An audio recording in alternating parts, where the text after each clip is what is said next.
Few movie cars have achieved the kind of cult status the Mirthmobile has, and yet it's arguably the least likely candidate for stardom. A 1976 AMC Pacer, a car often mocked for its odd, bulbous shape and unconventional design, became a cinematic icon almost by accident. It wasn't fast, sleek, or glamorous, qualities usually reserved for legendary on-screen vehicles, but it captured hearts with sheer personality. Behind its cheerful baby blue exterior and quirky accessories lies a story of intentional absurdity, hidden tributes, and unusual craftsmanship that reveals how a humble compact car became one of the most memorable props in 1990s pop culture. The unlikely 90s movie star. The Mirthmobile's place in history isn't based on horsepower or sleek design, it's a case of pure Hollywood-created stardom. Before 1992, the 1976 AMC Pacer was largely seen as an automotive curiosity from the 70s. It was a quirky, wide-bodied compact car with a fishbowl design that many had already written off.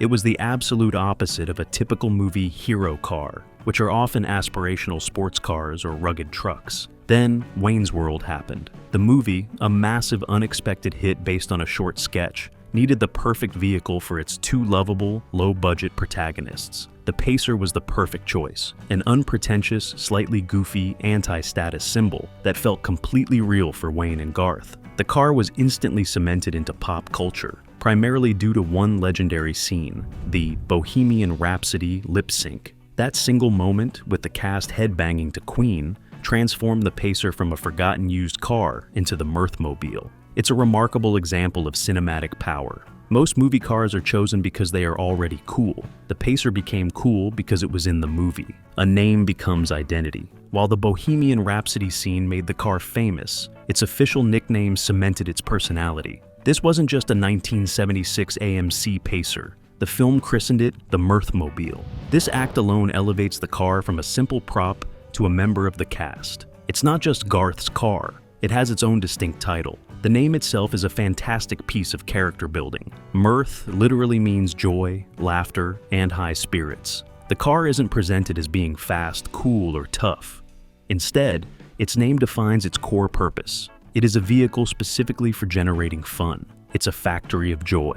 This perfectly aligns with the chaotic, good-natured energy of its occupants. And the slightly old-fashioned, goofy word mirth fits their humor exactly. This moniker proves so effective that it has completely overshadowed the car's real-world identity. For millions of people, this isn't an AMC Pacer anymore. It is, and always will be, the Mirthmobile. Even when automotive experts discuss its technical specifications, like its stock 4.2-liter engine or its famously mismatched wheels, with factory hubcaps in the front and chrome spokes in the back, they still have to refer to it by its movie nickname. The name given by Wayne and Garth ultimately became its permanent public identity, the power of baby blue. The Mirthmobile's soft baby blue paint became one of its most defining features. Wrapped in that cheerful hue over a brown interior, the car carried a contrast that immediately drew attention. It wasn't the original factory color, but once the Pacer was transformed for the film, this new shade became its permanent identity. The light blue tone played perfectly against the car's rounded, almost bubble-like body, emphasizing its playful and exaggerated shape. This color did more than make the Pacer stand out. It gave it personality. Combined with the flame decals on the front end, the baby blue exterior turned the car into a visual statement that matched the film's offbeat humor and carefree energy. The brown interior that remained underneath added another layer of charm, a reminder of the car's humble beginnings before Hollywood reimagined it. The choice of color reflected the director's understanding of how visual design could enhance storytelling, ensuring the car looked instantly recognizable in every shot. This specific color served as the perfect canvas for the flame decals, creating a visual signature that is impossible to forget and instantly recognizable, even decades later. The secret yellow past. We've just established how iconic that baby blue paint is. It feels like the car's essential, original state. But here's a detail that completely reframes how you see the car. That blue paint is a costume. The Mirthmobile we know and love was not originally blue at all. When the production team first acquired this 1976 AMC Pacer, it was actually painted a bright factory yellow over its brown interior. The car's entire on-screen persona is a deliberate fabrication. The studio made the specific creative decision to completely respray the exterior, covering every inch of that original yellow paint to create the exact look they wanted for Wayne and Garth. This wasn't just a lucky, beat-up car they found. It was a conscious design choice. They actively transformed the vehicle from a commonplace yellow and brown 1970s machine into the blue, flame-decaled character we recognize today. This small piece of history reveals that the Mirthmobile's identity was truly built for the camera. The baby blue is an applied personality, chosen to give the car its unique, slightly cartoonish, and unassuming feel. Underneath that famous blue and those iconic flames, there's a completely different car, a bright yellow Pacer, that the world never got to see on screen. It shows just how much thought went into crafting every element of the film, right down to the specific color of the hero car, ensuring it perfectly matched the film's low-budget suburban aesthetic. The mismatched wheel setup.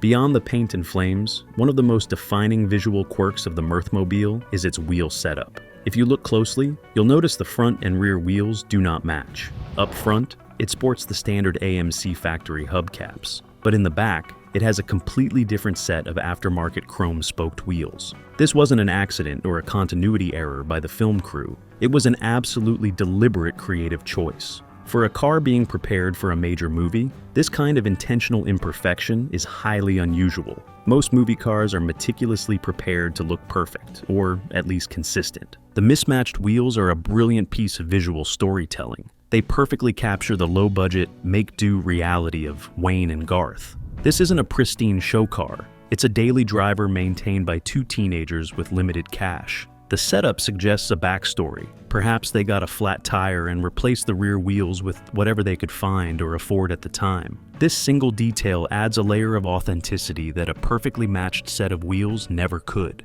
making the Mirthmobile feel like a real car plucked right out of a suburban driveway, built for the big screen. Beneath the Mirthmobile's lighthearted exterior lies a surprisingly serious side. The car was equipped with tow hooks welded directly to the front subframe and reinforced with steel plates along the rocker panels. These modifications weren't for style or performance. They were made so the car could endure the physical demands of movie production. Whether it needed to be towed for a controlled driving shot or kept perfectly stable for camera work, the Mirthmobile was structurally prepared for the job. This kind of reinforcement turned a simple compact car into a dependable filming tool. The production team knew that even though the Pacer was meant to look like a carefree, beat-up ride, it had to perform reliably under the pressures of long shooting days, rigging setups, and constant repositioning. The welded additions provided both safety and precision, allowing the crew to handle the vehicle exactly as needed without risking damage or instability. Hidden beneath the bright baby blue paint and flame decals, these steel reinforcements tell the story of a working movie car, not just a decorative prop.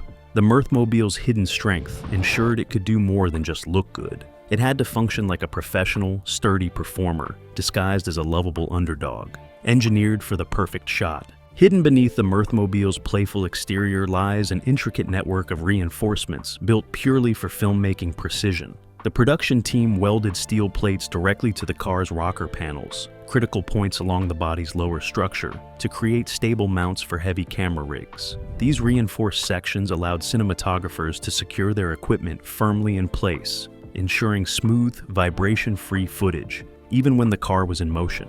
Unlike decorative modifications, these weren't meant to be seen. They were practical, invisible enhancements that turned the quirky Pacer into a fully functional film platform. Decades later, traces of this craftsmanship still exist. The original camera mounts remain embedded inside the car, serving as lasting evidence of its active role in production. Their presence shows exactly where the crew positioned the equipment to capture every angle of Wayne and Garth's on-screen adventures. These mounts transformed the Mirthmobile into more than a prop. It was a working partner on set, carrying not just actors, but the tools that brought their performances to life. The steel plates and surviving mounts are more than technical features. They're physical imprints of the filmmaking process itself. They connect the present-day collector's item to the behind-the-scenes ingenuity that helped make one of the most memorable car moments in comedy history possible. Candy-fueled engineering. Wrapped in a baby blue color over a brown interior, the Pacer is equipped with tow hooks, welded to the front subframe, steel plates welded to the rocker panels. These were needed to support cameras, and the famous licorice dispenser inside. Parts of the inner dash were removed, and a hole was drilled in the roof to make way for the cup and licorice dispensers, plus a door mechanism above the glove compartment. Among the welded steel plates and structural reinforcements, one feature stands out not for function, but for fun: the roof-mounted licorice dispenser. It was treated with the same seriousness as the heavy-duty metalwork supporting the cameras, a strange contrast that reveals how deeply the filmmakers leaned into the car's comedic identity. To make this whimsical device a permanent part of the Pacer,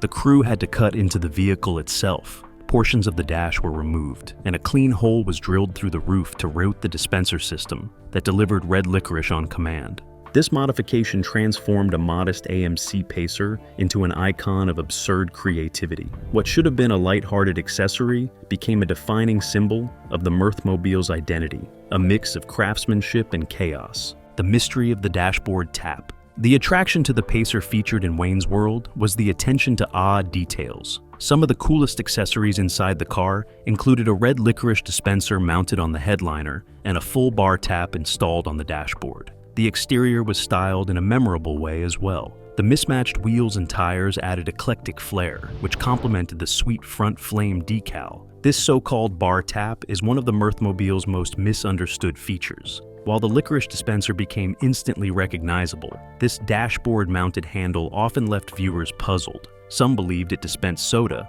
others thought it was connected to an actual keg. But in truth, it was more of a cup or drink dispenser meant to fit the car's wild personality. The idea of placing such an object in the dash of an AMC Pacer speaks volumes about the filmmaker's dedication to creating an over-the-top atmosphere. It fit perfectly within the film's vision of turning a cheap, compact car into the ultimate cruising machine for laid-back rock fans. The inclusion of what looked like a functional bar tap beside a candy dispenser cemented the Mirthmobile as both a parody and celebration of excess. From sketch to cult classic, the AMC Pacer made various appearances in Wayne's World and its sequel, but arguably one of the most memorable is from the opening credits of the first movie, where the car cruises through downtown at night as Wayne and Garth belt out Queen's Bohemian Rhapsody. Wayne's World, which was initially derived from a Saturday Night Live sketch, was released at the start of 1992, with a sequel following at the end of 1993.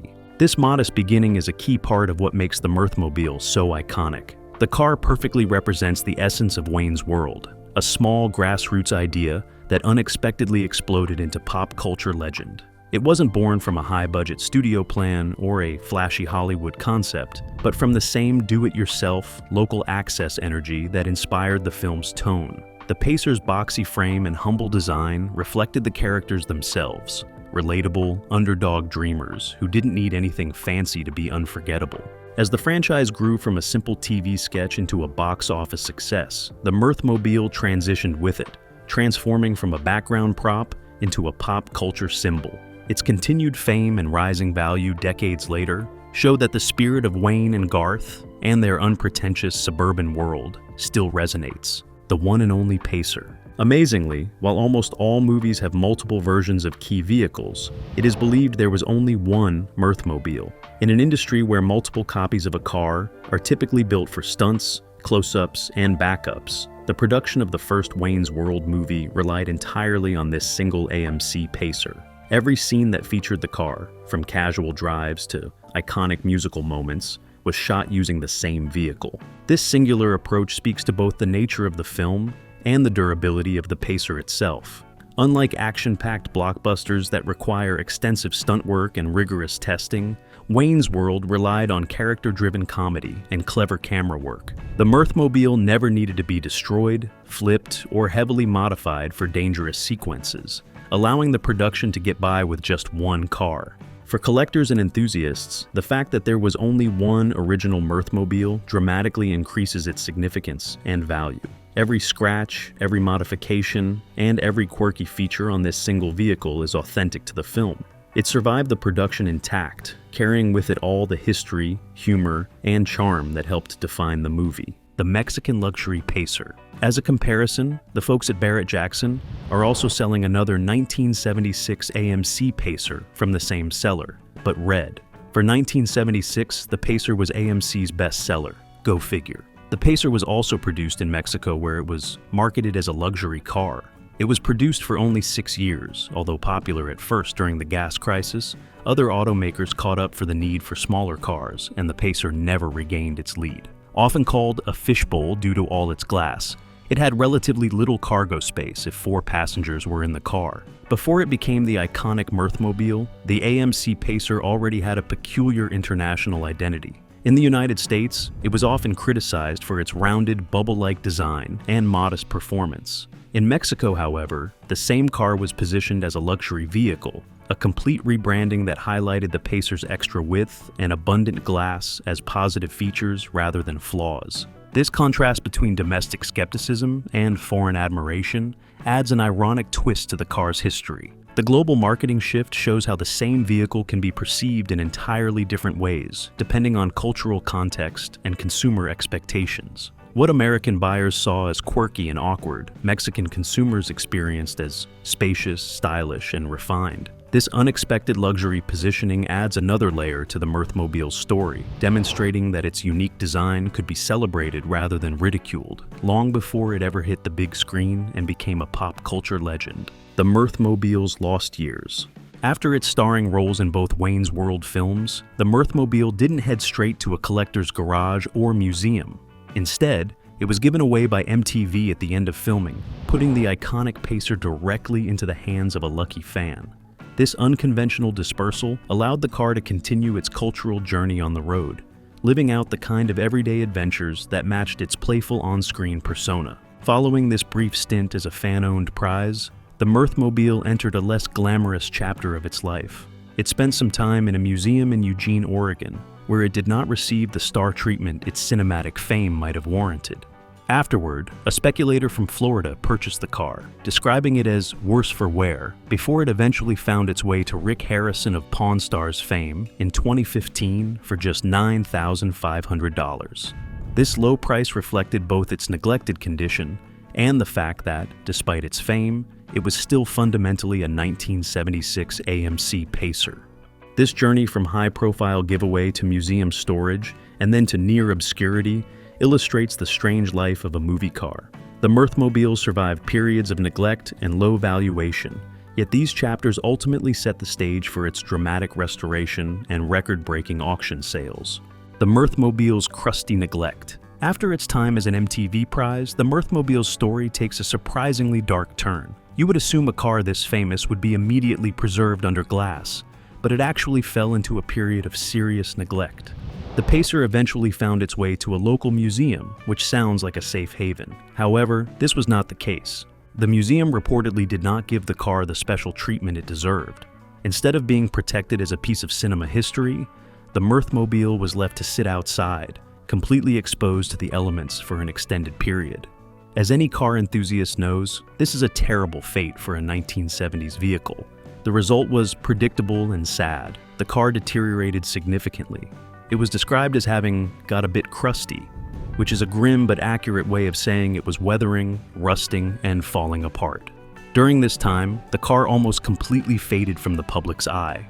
It was no longer the celebrated Mirthmobile, but just a forgotten, decaying Pacer parked outdoors. This sad chapter finally ended when the car, in its neglected state, surfaced on the TV show Pawn Stars.